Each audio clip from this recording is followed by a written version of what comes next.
You think Luffy sailing with Shanks would have been legendary? Nah, think again. What if I told you that if Shanks had accepted Luffy into his crew, the Straw Hats would have never existed?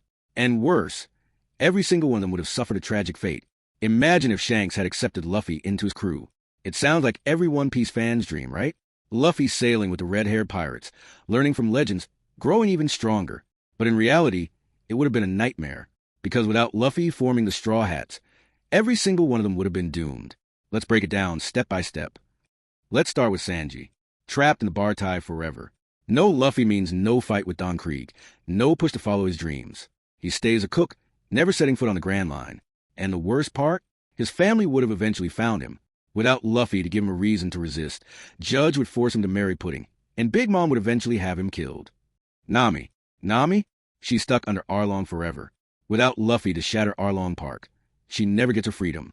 Either she spends her whole life drawing sea charts for a monster, or, when she outlives her usefulness, Arlong kills her.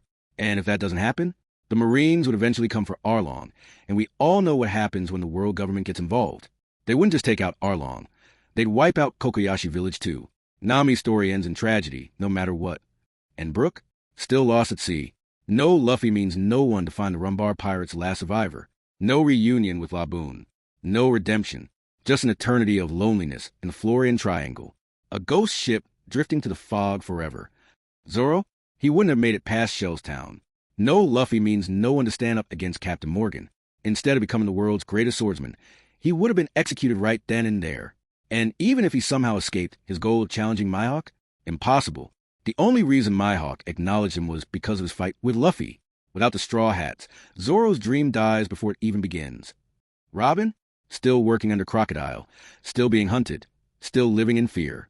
Without Luffy, she never escapes Alabasta, never finds true allies. And let's be real, the moment she stops being useful, Crocodile would have her killed. She was never more than a tool to him, and without the Straw Hats, she never gets a second chance at life. Usopp, his fate is just as dark. With no Luffy to stand up to Captain Kuro, Syrup Village would have fallen. Kuro would have killed Kaya, leaving Usopp broken and alone. At best, he's forced to live under Kuro's rule, a prisoner in his own home. At worst, he dies trying to protect the only person who ever believed in him. Frankie? He's not building the Thousand Sunny. Instead, he's rotting in a CP9 prison cell, with no Luffy to storm Eni's lobby. Frankie is taken by the government and forced to work on their warships until the day he dies. And finally Jinbe, still rotting and impelled down. No Luffy means no Marineford breakout, no freedom, no joining the Straw Hats.